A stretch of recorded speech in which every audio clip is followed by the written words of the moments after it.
Hello everyone. So today I am going to speak about the next part of demand, that is the factors affecting demand. So what is the first factor we should consider which affects the demand? So the first factor which affects the demand is the price of the commodity. It is the major factor which affects the demand for a commodity.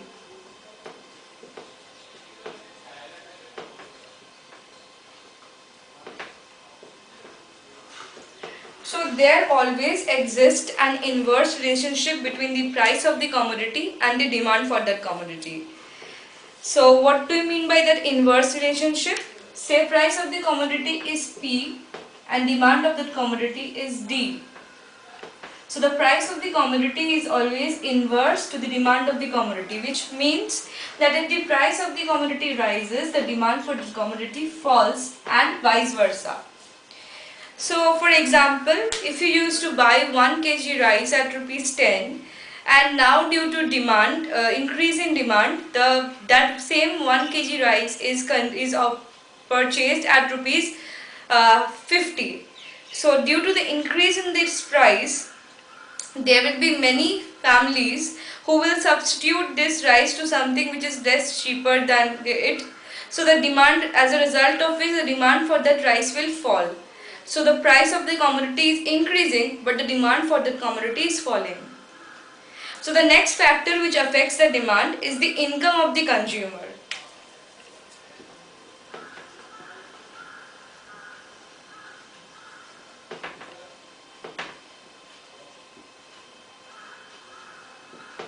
There always exists a direct relationship between the income of the consumer and the demand of the consumer. That is, suppose income of the consumer is I and demand of the consumer is D. There is always a direct relationship between the income and demand. So that means that if income of the consumer rises, a demand of the consumer also rises. Whereas if income of the consumer falls, the demand of the consumer also falls. So which means the income, our income is a very important determinant of how much commodity we demand and require, right? So while discussing the income of the consumer, we will take into consideration three types of goods. Number one is normal goods or normal commodities. Now what are normal goods? Normal goods are those goods the demand for which arises due to the increase in income, or it can be said that demand for that good increases with the increase in demand. For example, if your income increases, you would require an extra air conditioner, a TV, a refrigerator. So it increases with the increase in your income. The demand for those things arises as a result of your increase in income. So these are your normal goods. Now the next one is inferior goods. Inferior goods. Now what are inferior goods? Well, inferior goods are those goods the demand for which falls with the increase in income. It means that your income is increasing, as a result of which your demand is falling. Right? So for example of such inferior goods. Now previously a consumer used to consume maize to satisfy his hunger.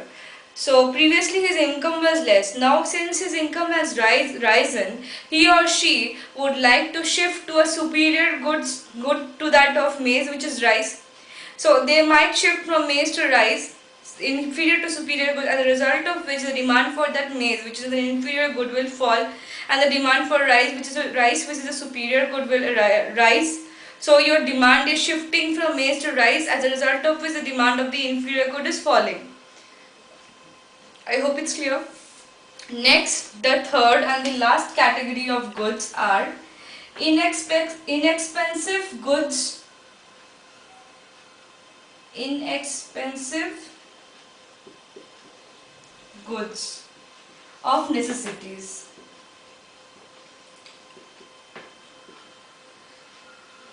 Okay, so these are those kind of goods the demand for which never changes. For example, if your income is low, you will require salt to add on to your food. So that one packet of salt is your demand. Suppose your income increases, it's obvious that you will not be consuming more salt in your food just because your income has increased. The salt consumption will be same. So like this, the packet of salt you require will be same irrespective of your income. So these are those kinds of goods. For example, matchstick, matchbox, salt. These are the basic necessities. So the demand for these necessities will never change irrespective of your income. So I have discussed about the two factors that affect the demand, the first two factors. The next factor which affects the demand is the consumer's taste and preferences. So consumers' taste and preferences. So obviously you will agree with me that the taste and preference of each and every consumer is different. Suppose I prefer less spicy food, you prefer more spicy food, so your taste and my taste is always not the same. So this change in taste and preferences also change the demand for the commodities.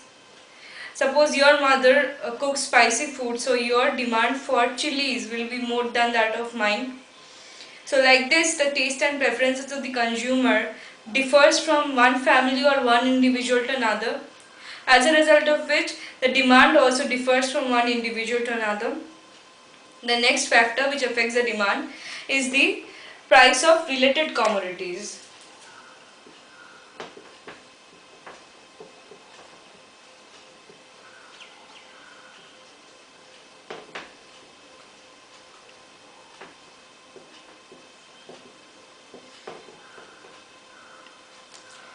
So what are related commodities? Related commodities are when two commodities are related to each other. It's very simple. So in case of related commodities, there are two types of related commodities. One are substitute goods.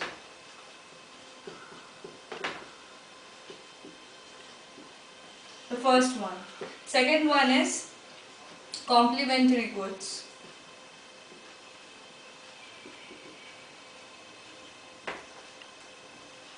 So what are substitute goods? For example, tea and coffee. If the price of tea rises and the price of coffee is less than tea, then the demand will shift of a consumer will shift from tea to coffee. And whereas if price of tea falls and the price of coffee is high, the demand of consumer will shift from coffee to tea. So tea and coffee are substitutes of each other. As a result of which, if the price of one commodity increases, the demand for another commodity rises. So there is an inverse relationship between the two commodities. Same goes for example, cold drinks. So there is Sprite and Pepsi. If price of Pepsi rises, the demand will shift from Pepsi to Sprite, and if the price of Sprite rises, the demand will shift from Sprite to Pepsi. So like this, substitute goods are related to each other. Now what about complementary goods? Complementary goods are goods which complement each other. For example, tea and milk, sugar and tea. So these are the goods which complement to each other. Without each other, you just cannot consume it. So if there is an increase in price of tea, there is always an increase in price of sugar, as one complements each other. So if your demand for tea increases, your demand for sugar will also increase. So these are the goods which complement each other. These are called as complementary goods, which cannot be used, without each other. These are complementary goods. For example, car and petrol. If your price for petrol rises, your demand for car will fall. Okay, so I have discussed the three main factors affecting demand. Now there are various other factors which also affect demand. So if you want to learn in details about the other factors, you can refer to your books. And if you want extra classes for learning about the other factors which affect the demand, if you want to know more about it, you can contact us, or you can just comment down below this video. So next I'll be speaking about the law of demand. It is the main thing in the entire chapter. So what is the law of demand? Law of demand states that other factors remaining same, This is the most important thing you have to mention in your definition. Other factors remaining same. If the price of the commodity rises, demand for the commodity falls. And if the price of the commodity falls, demand for the commodity rises. So if that, which I already explained, the price and the demand have an inverse relationship according to the law of demand. So if your price of the commodity rises, your demand for the commodity will fall, and if your demand for the commodity will increase with the increase in the price of the, with decrease in the price of the commodity. This is your law of demand. So I have given you the definition of law of demand. Now there are various assumptions to the law of demand which we have not discussed here, but if we might discuss if it is required. So next I am speaking about the demand curve. Well, what is a demand curve? A demand curve is the presentation, graphical presentation of the law of demand. So first I am showing you how the demand curve looks like. So this is your x-axis and this is your y-axis. In your y-axis, we will be writing price, rupees. And in your x-axis, we will be writing quantity demanded.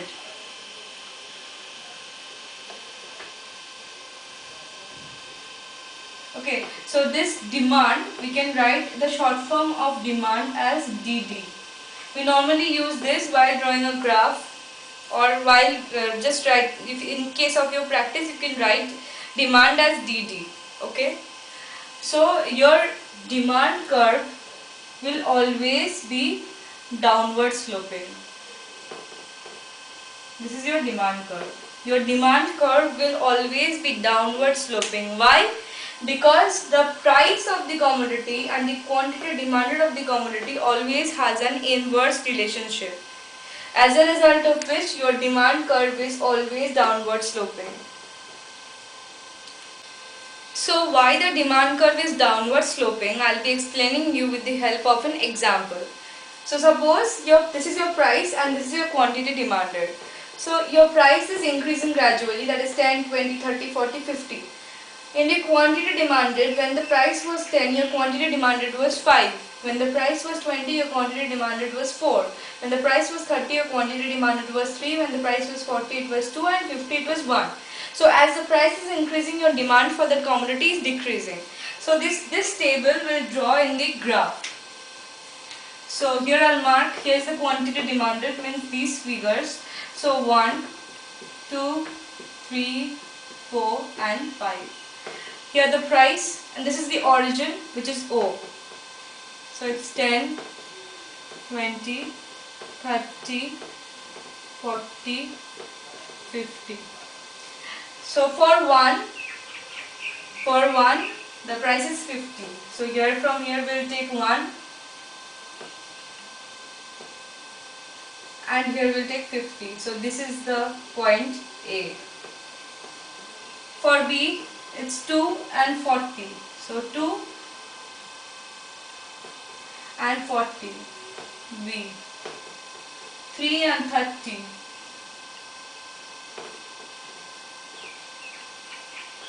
C. 4 and 20. D. 5 and 10.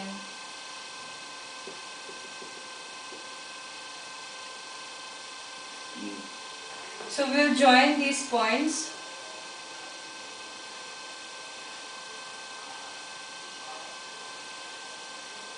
This is your demand curve. This is how you derive your demand curve from the figures. I hope it's clear. So for today, I'll be speaking till here. So this is your demand curve. So the things I have covered today is the factors affecting demand, the law of demand and the demand curve. So if you like it, please like and subscribe to our channel. And if you have any questions regarding anything, feel free to comment down below. And if you need detailed explanation of all these things, please contact us. And and comment down below in case you are not able to contact us, so we can give you extra classes for learning in details. Thank you.